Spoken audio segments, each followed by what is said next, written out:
हमसे जीवन में ये गलती ना हो। हमारी भी गाड़ी जीवन की गाड़ी है। बताओ अर्जुन की गाड़ी कौन चला रहा था? मैया जी, ओ मेरी माँ, अर्जुन की गाड़ी को कौन चला रहा था? भगवान श्री कृष्ण। जब अर्जुन की गाड़ी को भगवान श्री कृष्ण चला रहे थे तो अर्जुन निश्चिंत थे कि जो करेंगे भगवान अच्छा करेंगे। जिसकी गाड़ी भगवान चलाते हैं ना, वो आदमी निश्चिंत है। आप में से कितने लोगों को टेंशन है, चिंता है? हाथ उठा के बताओ। चिंता है आपको, टेंशन है आपको तो हाथ उठाओ। इतने लोगों को चिंता है, टेंशन है, तो आप लोगों की गाड़ी फिर कौन चला रहा है ये बताओ। कौन? कौन? भगवान? नहीं। यदि भगवान चला रहे होते तो आपको चिंता ना होती, और चिंता है इसका मतलब आपकी गाड़ी भगवान नहीं चला रहे, आपका ड्राइवर कोई और है। अब आप एक काम करो, अपना मुंह फुलाओ से और ठहाका लगाओ। अब ये दोनों काम एक साथ करके दिखाओ जरा हमें। होगा क्या? मैया, गाल भी भूल जाए और ठहाका भी लग जाए, क्या ये दोनों काम एक साथ हो सकते हैं? नहीं हो सकते। उसी तरह आप कहते हैं कि हम टेंशन में हैं महाराज जी, बड़ी टेंशन है, टेंशन भी है, और आप कहते हैं कि हमारी गाड़ी भगवान चला रहे हैं, हमें भगवान पे भरोसा है। या तो भरोसा होगा या तो चिंता होगी, दोनों एक साथ कभी नहीं हो सकते, है ना? गाल भी भूल जाए, ठहाका भी लग जाए, दोनों एक साथ नहीं हो सकते। या तो टेंशन है आपको, टेंशन है तो भरोसा नहीं है, और भरोसा होगा तो फिर चिंता नहीं होगी। आप लोग क्यों नहीं भगवान पे भरोसा करते? क्यों नहीं भगवान पे विश्वास करते? महाभारत के युद्ध से क्यों नहीं सीखते? जैसे अर्जुन ने अपनी गाड़ी भगवान को सौंप दी, क्यों ना आप लोग भी अपने जीवन की गाड़ी भगवान को सौंप कर निश्चिंत हो जाओ, जो करेंगे भगवान करेंगे। मारने वाला है भगवान, बचाने वाला है भगवान। मारेगा भी वही, बचाएगा भी वही, भूखा भी वही रखेगा और पेट भर खवाएगा भी वही। तो जब सब उसी को करना है तो फिर आप चिंता किस बात की करते हैं? अच्छा ये बताओ, आपका सोचा कुछ होता है? आपका सोचा होता है क्या? आपने सोच लिया कि ऐसा हो जाए तो हो जाएगा क्या? जब आपका सोचा कुछ नहीं होता, आपका चाहा कुछ नहीं होता, तो हम कहते हैं आप सोचो ही क्यों? क्यों सोचना है? सब भगवान कर रहे हैं, उन्हीं को करने दीजिए। हम तो देखो निमित्त मात्र हैं। बार बार मैं इन शब्दों को दोहराता हूं ताकि आपको किसी भी प्रकार से समझ में ये बातें आ जाएं। हमारी सफलता के जिम्मेदार कौन है? भगवान चाह रहे हैं कि आप जीत जाएं, इसलिए जीत गए। यदि आप हार गए हैं, असफल हैं, तो ये सोचो कि ये भी ईश्वर की मर्जी है। उसकी मर्जी में यदि चलो वो मुझे असफल ही रखना चाहता तो मैं उसकी मर्जी में खुश रहूं। जैसे भगवान रखें, जैसे रखें राम जी, रहना चाहिए, और सीताराम सीताराम कहना चाहिए। हर हाल में खुश रहने की आदत बनाओ, टेंशन मुक्त रहो, चिंता मुक्त रहो। जो करेंगे भगवान अच्छा करेंगे। एक पिता को चिंता होती है, महाराज मेरी बेटी सयानी हो गई है, बताओ मैं शादी करूं, लड़का ही नहीं मिल रहा है, महाराज जी बड़ी टेंशन है, बेटी का विवाह कैसे होगा? भाई लड़का देखो तुम मन लगा के, कर्म तुम करो मन लगा के, चिंता ना करो, जब समय होगा अपने आप हो जाएगी। तुम कर्म करते रहो लेकिन चिंता ना करो। आप लोग चिंता करने लग जाते हैं। भैया को जगह हो जरा। चिंता नहीं, चिंतन करना है।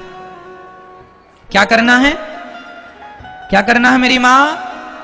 चिंतन। जो करने वाले हैं वो कौन है करने वाला? पितामह भीष्म ने प्रतिज्ञा ले ली, कल के युद्ध में पांडवों को मार डालूंगा। ये प्रतिज्ञा किसने ली थी महाभारत में? भीष्म पितामह ने। द्रौपदी दौड़ी दौड़ी रात्रि के 11 बजे आई। अरे कन्हैया सुन रहे हो, मेरे पतियों को मारने की प्रतिज्ञा पितामह ने ली है, बताइए मैं क्या करूं? भगवान बोले तू जान, तेरे पति जाने, मैं क्या करूं, मैं तो युद्ध लड़ ही नहीं रहा हूं।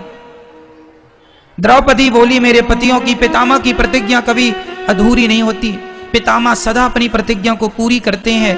हे दीन बंधु, हे दीनानाथ, हे नंद नंदन, हे श्याम सुंदर, मेरे पतियों की रक्षा कीजिए। भगवान बोले चलो अर्जुन से बात करते हैं। अर्जुन के पास गए तो अर्जुन बढ़िया खर्राटे देके सो रहे थे, खर्राटे मार रहे थे, बढ़िया गहरी नींद में सो रहे थे अर्जुन। भगवान ने जगाया, अर्जुन जागो। अर्जुन ने कहा क्या हुआ, क्यों जगा रहे हो आधी रात को? भगवान ने कहा कल के युद्ध में पितामह ने प्रतिज्ञा ली है, कल तुम्हें मरना होगा, पांडवों को मारने की प्रतिज्ञा पितामह ने ली, कोई योजना बनाओ, रणनीति बनाओ, कल का युद्ध कैसे करोगे, तुम सो रहे हो। अर्जुन ने कहा कन्हैया सोने दो, आप भी सो जाओ मेरे पास, यहीं सो जाओ। भगवान बोले क्यों, तुम्हें नींद आ रही है? कल के युद्ध में, कल निर्णायक युद्ध होने वाला है, पितामह भीष्म की प्रतिज्ञा कभी झूठी नहीं होती, अपने बचाव की कोई प्लानिंग क्यों नहीं करते?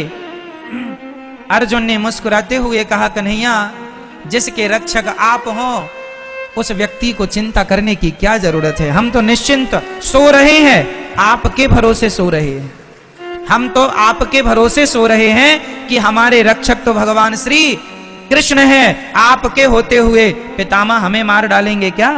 ये अर्जुन का क्या था, ये अर्जुन का क्या था? देखो जहां विश्वास पुष्ट है, जहां विश्वास अधिक है, क्या वहां चिंता है? और जहां चिंता है मतलब वहां विश्वास। तो आप में से कितने लोगों को भगवान पर विश्वास है?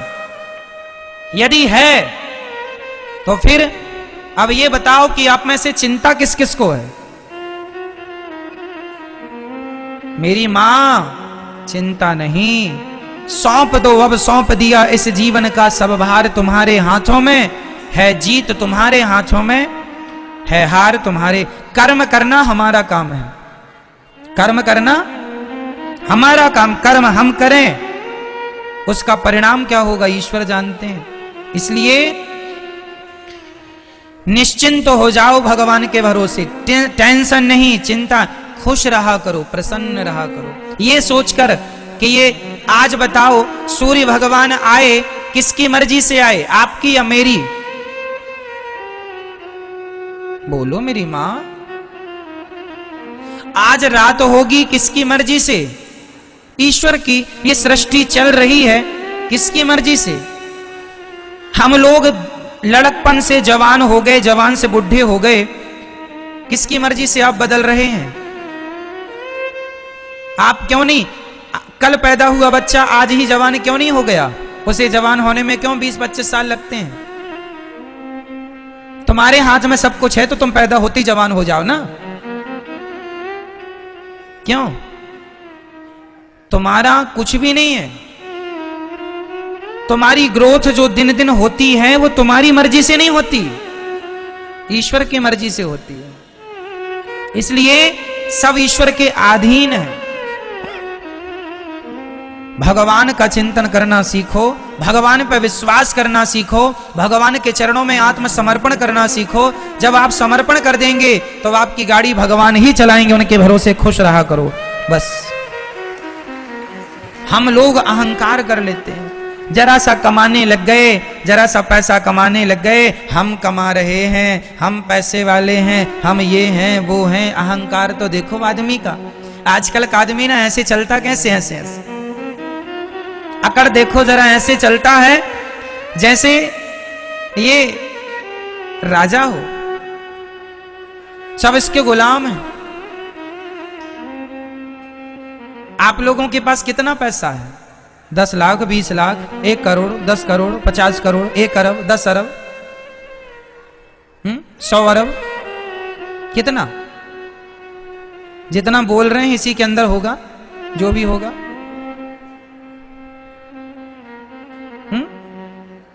मेरी मां रावण कितना धनवान था, उसके धन की कोई सीमा नहीं थी। सोने की लंका थी, सोने चांदी हीरे मोती के खजाने भर रखे थे। इतना बड़ा आदमी था रावण। पूछो जरा कहां गई तुम्हारी वो लंका? रावण भैया कहां गई तुम्हारी वो शान? कहां गई तुम्हारी वो अकड़? कहां गया तुम्हारा वो अहंकार? अहंकार रावण जैसों का ना टिका मेरी मां। जिनकी लंका सोने की थी तो हमारा और आपका अहंकार टिक जाएगा मैया? बोलो मेरी मां। इसलिए अहंकार ना हो। किस बात का अहंकार? आप लोगों को अहंकार है या नहीं? नहीं। मैं बताता हूं आपको अहंकार किस बात का है।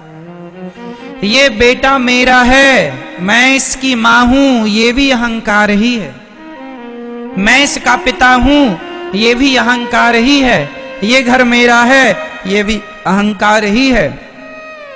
मैंने तुम्हें रोटी दी, ये भी अहंकार ही है। मैं ना होता तो तुम मर जाते, ये भी अहंकार ही है। इसलिए इन शब्दों का प्रयोग कभी नहीं करना चाहिए। जो बेटा आपका है, बेटी है, पति है, पत्नी है, घर है, गाड़ी है, पैसा है, ये मेरा है ऐसा ना कहा करो। ये सब कुछ भगवान का है। ईश्वर ने हमें केवल जिम्मेदारी दी है संभालने की, हम संभाल रहे हैं बस। हम मैनेजर हैं, मालिक नहीं है। आप किसी बच्चे की मां नहीं हो। ये जो आपका बेटा है, ये आपका बेटा है ना मेरी मां। आप कहती हो ये बेटा मेरा है। तुम केवल इसलिए तो कहती हो मेरा बेटा क्योंकि तुमने 9 महीने गर्भ में रखा है। 9 महीने गर्भ में रखने से आपने कह दिया ये बेटा मेरा है। लेकिन जिस परमात्मा ने तुम्हारे बच्चे को आंखें दी हैं, आंखों की कीमत जानते हो बाजार में कितनी होगी? आंखों के इलाज में करोड़ों रुपए लग जाते हैं। जिनके इलाज में करोड़ों लग रहे हैं उन आंखों की कीमत क्या होगी? ये अनमोल रतन है। परमात्मा ने आंखें दी, परमात्मा ने सुनने को कान दिया, परमात्मा ने चलने को पांव दिया, परमात्मा ने खाने को बोलने को मुंह दिया। सब ईश्वर ने दिया। तुमने तो केवल 9 महीने पेट में रखा। तो पेट में रखे हो इसका इतना अहंकार कि ये मेरा बेटा है। तुम्हारा बेटा पैदा होए तुरंत भगवान को सौंप दो। हे नाथ, ये आपकी संपत्ति है, आपको सौंप रही हूं, ये आपका है, आप जानो, आपका काम जाने। हाँ, मैं यदि आपने मुझे मां बनाया है तो मैं इसको मां बन करके इसकी जिम्मेदारी पूरी करूंगी। इसे नहलाना, धुलाना, खिलाना, पिलाना, संस्कार देना, खड़ा करना, ये मेरी जिम्मेदारी है। जिम्मेदारी निभाओ। ये ना हो कि ये मेरा है, ना, ये सब भगवान का है। बेटी तुम्हारी नहीं, बेटा तुम्हारा नहीं, सब किसका है? सब पर किसका अधिकार है? तुम्हारा था तो छोड़ के चला गया, रोक लेते ना। तुम्हारा था तो इसका मतलब तुम्हारा तो था ही नहीं। तुमने तो झूठा अहंकार बना लिया ये मेरा है। यही बात अपने पिता को, मतलब हर बाप को याद रखनी चाहिए। कोई तुम्हारा नहीं है। जिस घर में आप रहते हो वो घर आपका नहीं। भाव ये बना के चलो कि वो घर भगवान का है। संपत्ति सब रघुपति के यहाँ, सब भगवान का है। तो फिर हम कौन हैं? हम तो भगवान के घर में किराएदार हैं, हम ईश्वर के किराएदार हैं। ये भावनाएं बन जाएं तो आप अपने घर में नहीं, आप स्वर्ग में रहेंगे, ऐसा आपको लगने लगेगा। हमारा घर स्वर्ग है। भगवत भाव से रहना सीखो तो सही। आजकल आदमी, अच्छा ये बताओ, बैंक का मैनेजर जो होता है, बैंक में यदि 1000 करोड़ रुपए रखा है तो बताइए क्या वो पैसा बैंक, क्या वो पैसा मैनेजर का है? बोलो मेरी मां। नहीं, वो पैसा मैनेजर का नहीं है, पर देख रेख किसकी है? देख रेख मैनेजर की है। हिसाब किताब करेगा कौन? मैनेजर। देख रेख मैनेजर की है। मैनेजर बैंक में मैनेजमेंट के लिए होता है। मैनेजर मालिक नहीं है, मालिक तो गवर्नमेंट है बैंक की। मैनेजर केवल वो मैनेजर लाखों लेता है, लाखों देता है, लेकिन लाखों लेने में और लाखों देने में उसका कुछ भी नहीं। क्यों जी? सही है। वो एक मैनेजमेंट के लिए है, उसका नहीं है, पर काम वही करता है। उसी प्रकार तुम्हारे घर में जो तुम्हारा बेटा, बेटी, पति, पत्नी, घर द्वार, फैक्ट्री, मकान, दुकान जो है, सब कुछ भगवान का है, पर तुम मैनेजर बनके तुम मैनेजमेंट करो, तुम संभालो, जिम्मेदारी तुम निभाओ। जैसे बैंक का मैनेजर बैंक को संभालता है, लेकिन वो ये नहीं कहता कि ये बैंक मेरी है, वो ये नहीं कहता कि ये बैंक। उसी तरह आप ये ना कहो कि ये पत्नी, ये पति, ये परिवार मेरा है, ये कहो कि ये सब भगवान का है। संभालना आपको ही है, पर अहंकार रहित होकर, अहंकार से मुक्त होकर संभालना है। ये संपत्ति सब रघुपति के आही, सब कुछ किसका है? अरे और तो सब ठीक है, पति पत्नी बेटा बेटी, ये शरीर भी तुम्हारी प्रॉपर्टी नहीं है। आज हमारी एक किडनी कितने की होगी बाजार में बताओ? यदि आप अपनी किडनी बेचेंगी मेरी मां, कम से कम 50 लाख रुपए में बिक जाएगी।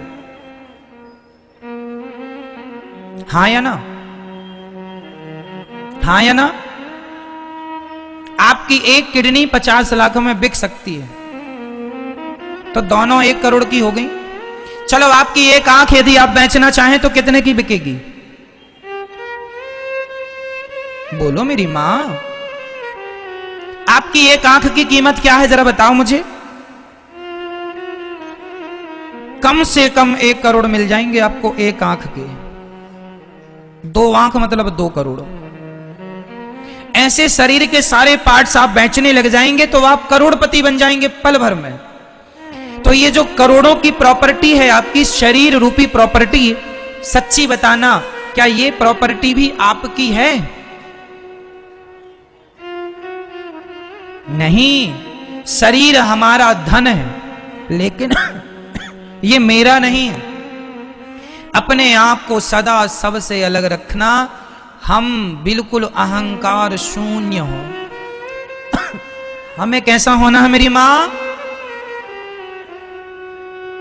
अहंकार, जोर से बोलो मेरी मां, अहंकार, अहंकार शून्य, अहंकार रहित होना है। रही बात हमारी कि हम कौन हैं, तो हमारी असलियत लोग नहीं जानते। आप लोग अपनी असलियत नहीं जानते। आपको पता है आपकी असली औकात क्या है?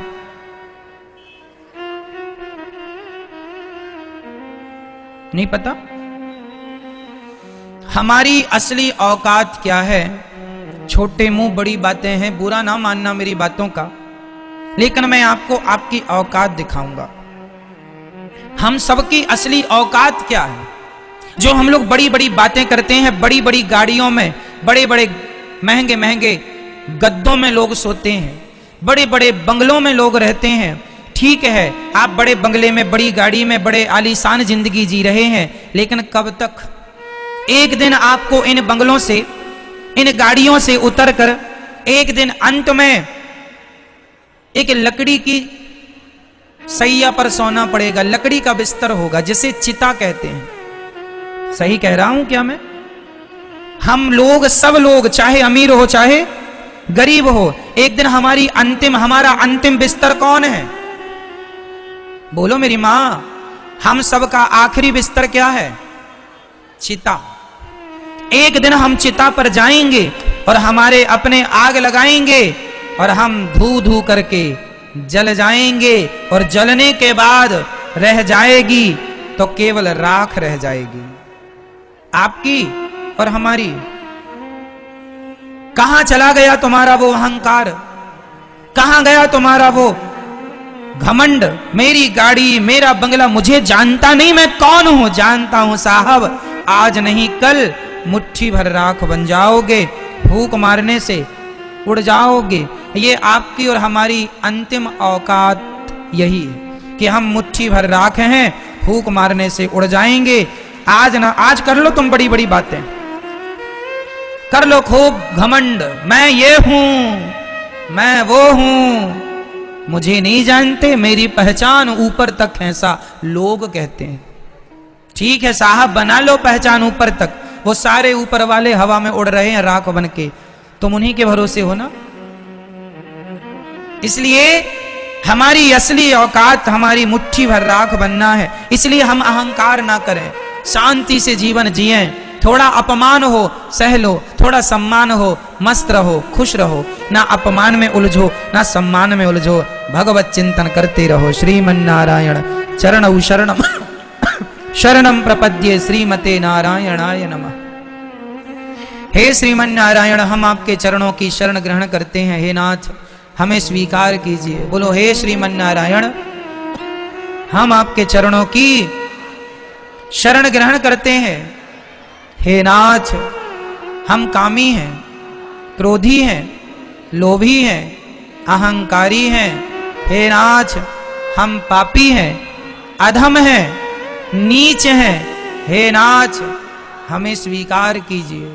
हे नाथ, जैसा हूं जैसी हूं आपकी हूं, आपका हूं। हे नाथ, मुझे स्वीकार कीजिए। हे श्रीमन्नारायण, मैं आपको कभी भूलूं नहीं, सदा आपका स्मरण बना रहे, चिंतन बना रहे। ये जीवन का सार है।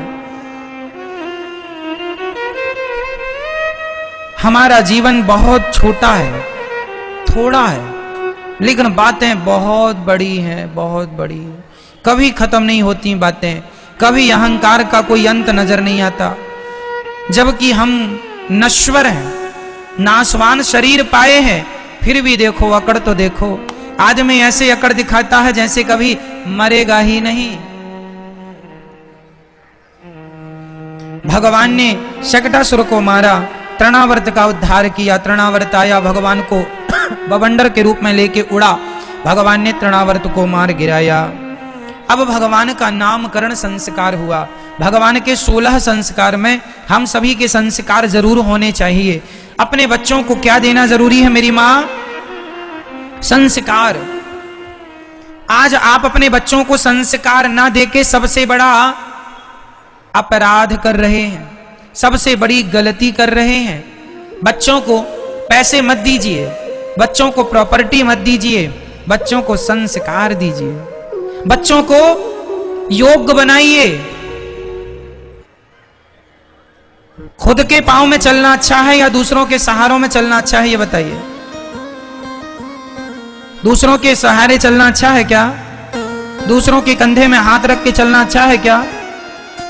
कंधों पर तो देखो साहब जनाजे चलते हैं, कंधों पर तो जनाजे चलते हैं। कुछ करने वाला व्यक्ति तो सदा अपने ही पांव में चलना पसंद करता है, कंधों पर तो जनाजे चलते हैं। इसलिए किसी के भरोसे ना चलना।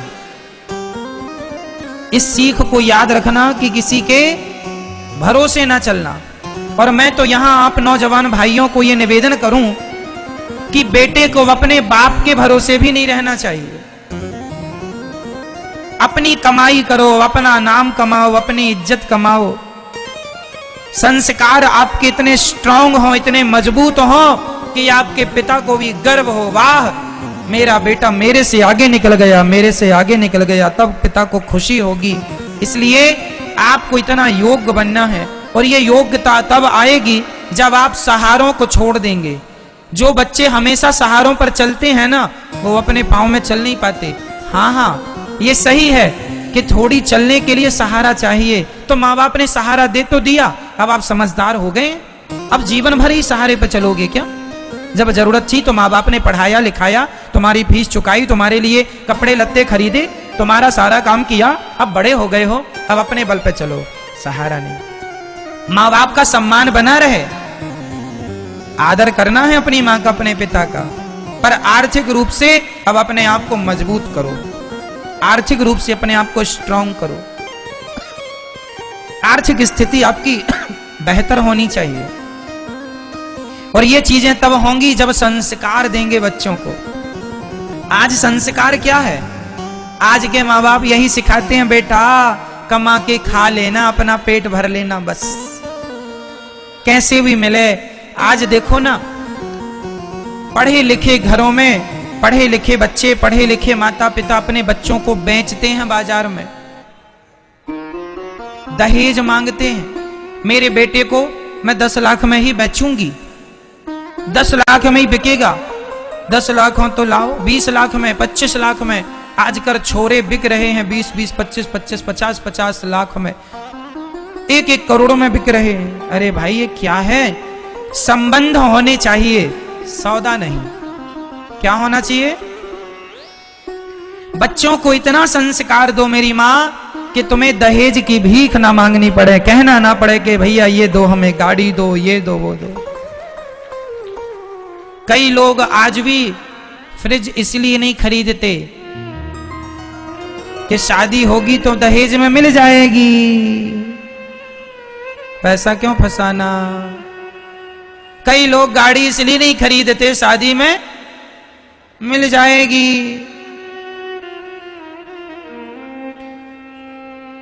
लड़की का पिता जो दे दे रख लेना चाहिए, परंतु हमें जिद नहीं करनी चाहिए। मांगे से मरना भला।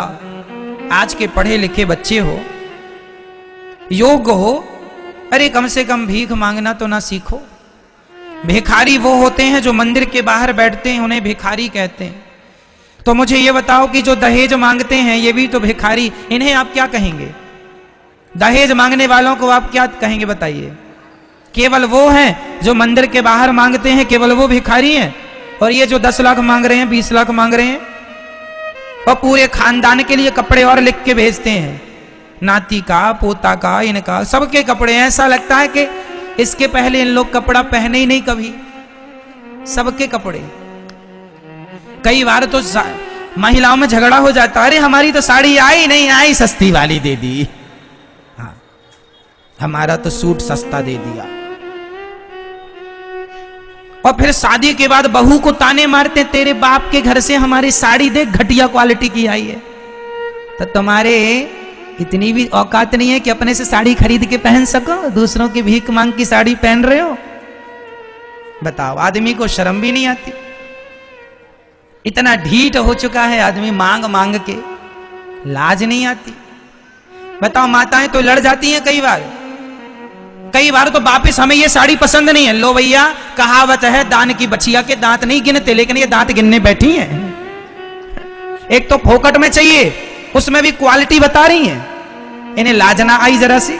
कोई और होता तो डूब मरता पानी में, ये मरते भी नहीं है। सब मरे कोरोना में, ये मरे भी नहीं, दहेज मांगने वाले। बताओ, साड़ी के लिए झगड़ा चल रहा है इनका।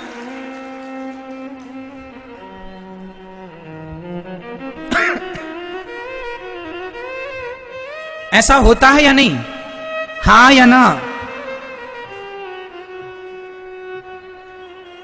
होता है ना मैया? नई नवेली दुल्हन अभी ससुराल में आई बैठी ही है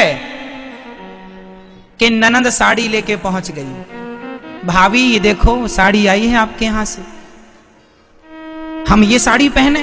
अरे अभी बहू दुल्हन आई है, उसका स्वागत करो, थोड़ा प्यार करो, थोड़ा बातें करो। आते ही शिकायतें चालू। क्या ये संस्कार हैं आपके? क्या ये संस्कार शोभनीय हैं? ये बताओ हमें। मैं एक बात बताऊं, कपड़े भी अपने बल के पहना करो, कोई देश की कोई जरूरत ना हो। और हमारी कहावत कहते हैं, दान की बछिया के दांत, जैसा दान में मिल जाए ले लो। और ज्यादा ही तुम वीआईपी हो तो मांगो ही मत ना। इसलिए दहेज, अब मुझे आपसे ये उत्तर दीजिए, आपकी बताइए, ये दहेज मांगने वाले कौन हैं? इन्हें आप क्या कहेंगे? क्या भिखारी उन्हीं को कहा जाएगा जो मंदिर के बाहर बैठे हैं? इन्हें क्या कहा जाएगा जो दहेज मांगते हैं? नाम दीजिए, क्या कहें आप आज से? क्या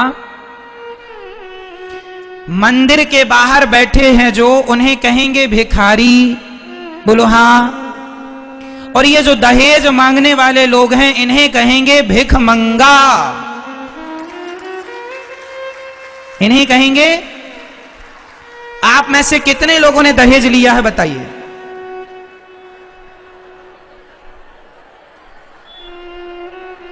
कोई नहीं। फिर अच्छे आप लोग भिखमंगे नहीं हैं।